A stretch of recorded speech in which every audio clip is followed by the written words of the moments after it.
উর্মি কেন দীপা ও রূপাকে ভুল বুঝল? দীপা ও রূপা সবসময় উর্মির ভালো চেয়েছে।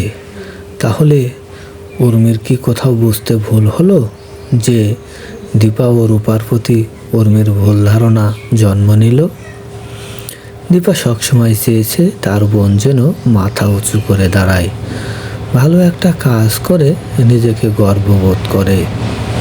উর্মি যখন মন খারাপ করে একেবারে চিন্তিত হয়ে পড়ে যে সে সবার কাছে কেন জানি বোঝা হয়ে আসে, সে নিজেই কিছু একটা করতে চায়। তার এমন দুঃখ কষ্ট অনুভব করতে পেরে রূপা ও দীপা বুদ্ধি করে উর্মিকে প্রতিষ্ঠিত করার জন্য।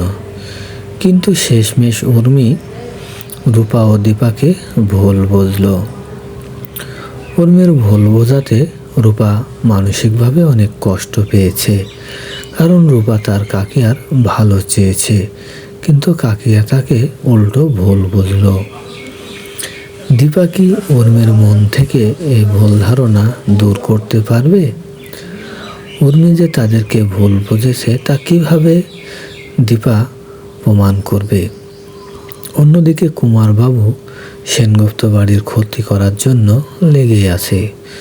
কুমারবাবুকে দীপা ও সূর্য এবং লাবণ্য সেনগুপ্তরা যে অপমান করেছে, দীপা যে কুমারবাবুকে মেরেছে তারই প্রতিশোধ নিতে কুমারবাবু একের পর এক সেনগুপ্ত বাড়িকে বিপদে ফেলেই চলেছে।